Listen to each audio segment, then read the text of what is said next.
नमस्कार दोस्तों, स्वागत है एक बार फिर से नए वीडियो में। दोस्तों, पिछले वीडियो में हम लोगों ने चर्चा किया कि सिंधु घाटी सभ्यता का उद्भव किस तरह से हुआ और सिंधु घाटी सभ्यता का विस्तार कहाँ-कहाँ तक था। और हम लोगों ने देखा कि सिंधु घाटी सभ्यता का काल निर्धारण किस तरह से किया गया और विद्वानों ने कौन-कौन सा काल निर्धारित किया है।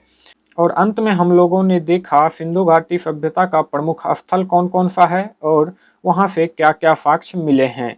और आज का वीडियो का जो टॉपिक है वो आप लोगों को थंबनेल में पता चल ही गया होगा। आज का टॉपिक है सिंधु घाटी सभ्यता के सामाजिक जीवन, धार्मिक जीवन, राजनीतिक जीवन, आर्थिक जीवन।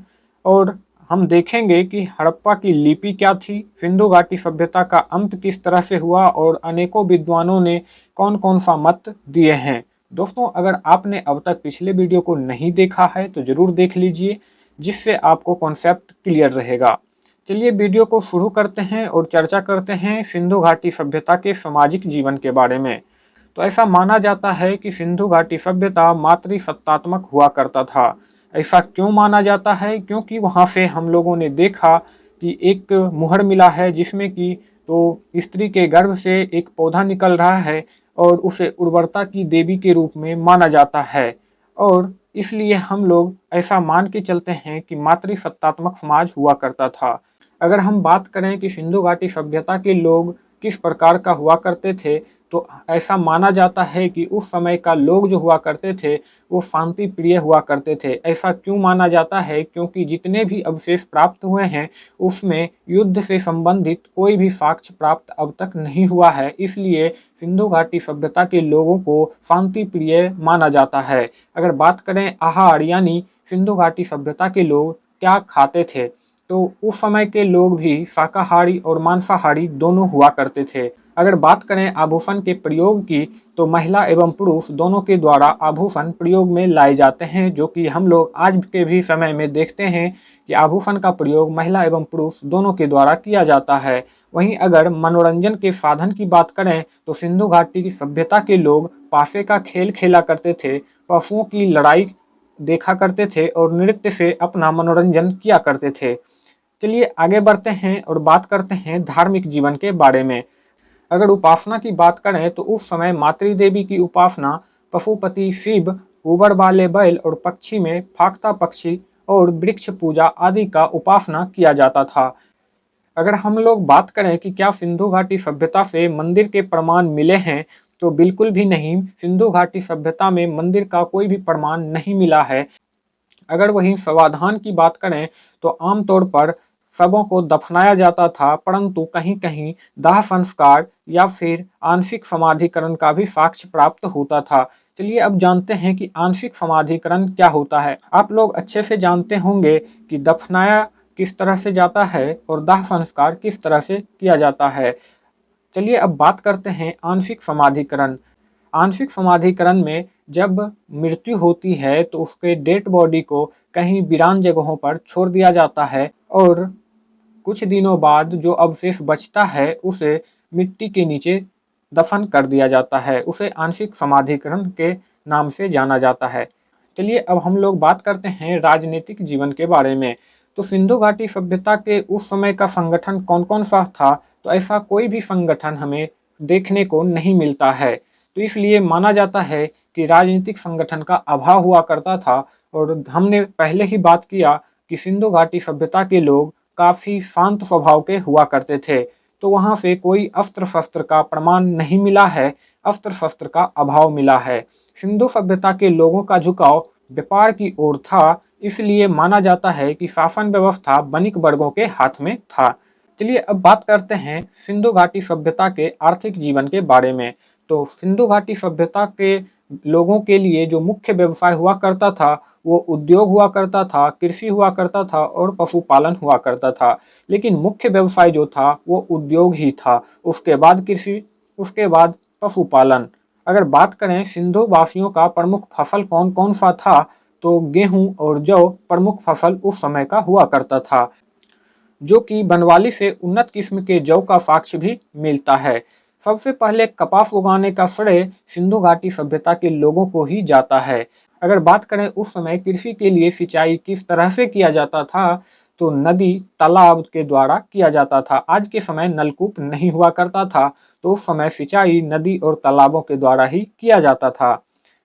चलिए अब बात करते हैं व्यापार के बारे में। तो व्यापार मुख्यतः वस्तु विनिमय प्रणाली के द्वारा किया जाता था और प्रमुख व्यापारिक केंद्र मोहनजोदड़ो को माना जाता है। अगर बात करें कि क्या सिंधु घाटी सभ्यता में समुद्री व्यापार भी हुआ करता था, तो जी हाँ, समुद्री व्यापार भी हुआ करता था, जो कि हमें लोथल से एक डॉकयार्ड का अवशेष भी प्राप्त होता है। ऐसा माना जाता है कि उस समय लोथल के द्वारा ही मेसोपोटामिया या फिर मिस्र के सभ्यता के साथ उस समय का व्यापारिक संबंध भी हुआ करता था। अगर हम लोग बात करें कि उस समय विदेशी व्यापार हुआ करता था, तो हाँ बिल्कुल, उस समय भी विदेशी व्यापार हुआ करता था, जिसमें कि तो लाजबर्द जो कि अफगानिस्तान से आयात किया जाता था, सोना कोलार कर्नाटक से, वहीं टीन की बात करें तो अफगानिस्तान और ईरान से इसे आयात किया जाता था, और तांबा खेतरी के राजस्थान से मंगाया जाता था।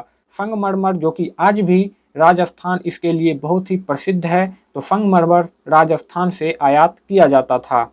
चलिए आगे बढ़ते हैं और देखते हैं कि मुहरे उस समय का किस तरह का हुआ करता था।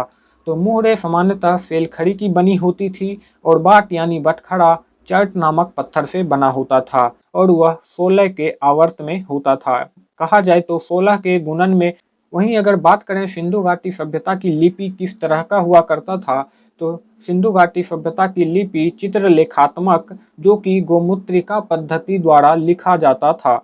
अगर बात करें गोमुद्रिका पद्धति की, हम लोग जनरली बाएं से दाएं की ओर लिखते हैं और फिर से बाएं की ओर आते हैं और फिर से दाएं की ओर लिखते हैं, लेकिन गोमुद्रिका पद्धति में बाएं से दाएं की ओर लिखा जाता था और अंत होने पर फिर दाएं से बाएं की ओर लिखा जाता था और फिर से बाएं से दाएं की ओर, यानी रिपीटेशन मोड में लिखा जाता था। उसे ही गोमुद्रिका पद्धति के नाम से जाना गया। चलिए आगे बढ़ते हैं और बात करते हैं कि सिंधु घाटी सभ्यता का अंत किस तरह से हुआ।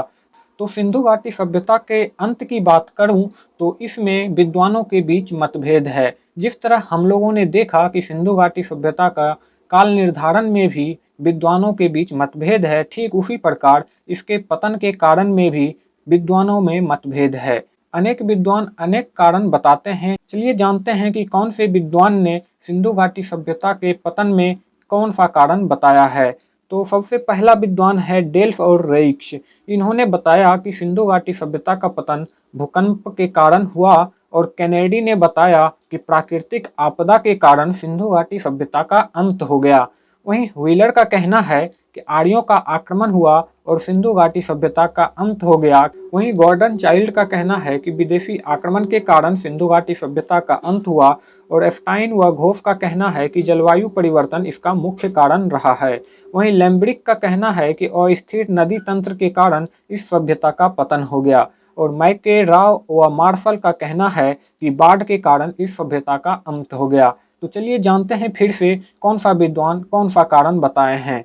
तो सबसे पहला है डेल्फ व रेइक। इन्होंने बताया भूकंप, कनेडी ने बताया प्राकृतिक आपदा, व्हीलर ने बताया आर्यों का आक्रमण, ये काफी इंपॉर्टेंट है। वहीं गार्डन चाइल्ड ने बताया विदेशी आक्रमण, और स्टाइन व घोष ने बताया जलवायु परिवर्तन, लैम्ब्रिक ने बताया अस्थिर नदी तंत्र, और मैके राव व मार्शल ने बताया बाढ़ इसका प्रमुख कारण है।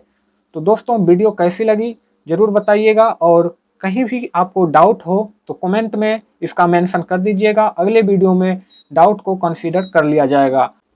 तो दोस्तों वीडियो अच्छी लगी हो तो वीडियो को लाइक कीजिए, अपने दोस्तों के साथ शेयर कीजिए, और चैनल को सब्सक्राइब करके बेल आइकन जरूर दबा लीजिएगा। मिलते हैं नेक्स्ट वीडियो में। जय हिंद।